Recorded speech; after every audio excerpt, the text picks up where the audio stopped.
Na Poljskem se praznovanje začne šele, ko na nebu zasveti prva zvezda. Ta namreč simbolizira tisto, ki je vodila svete tri kralje k Jezusu. Tam za božič pri mizi za vsak primer pustijo eno mesto prosto v spomin na Jezusovo rojstvo v hlevu, pa podprt in na tla razporedijo seno. V Grčiji za božič otroci po ulicah hodijo z bobni in zvonovi ter prepevajo, za kar dobijo drobna darila. Nato pojedo božično torto, v kateri je skrit kovanec. Tisti, ki ga najde, naj bi imel srečo vse leto. Grška cerkev je sicer pravoslavna, pravoslavni verniki pa imajo božič 7. januarja, saj še vedno uporabljajo julijanski koledar.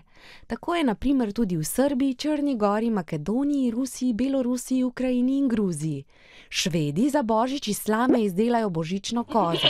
Obesijo jo na božično drevo. V nekem mestu pa izdelajo kar 13-metrsko slamnato kozjo skulpturo. Slamnata koza je spomin na stare nordijske zgodbe, v katerih naj bi dve kozi vlekli kočijo boga Tora.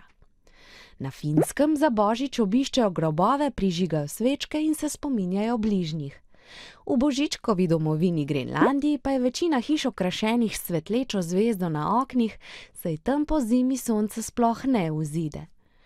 V Gani se praznovanje na božični večer začne z mašo, kjer se bobna in pleše. Ljudje se oblečejo v tradicionalne noše. Na Japonskem, ki sicer ni tradicionalno krščanska država, pa je božič čas za pošiljanje voščilnic in obdarovanje, predvsem med zaljubljenci, podobno kot pri nas Valentinovo.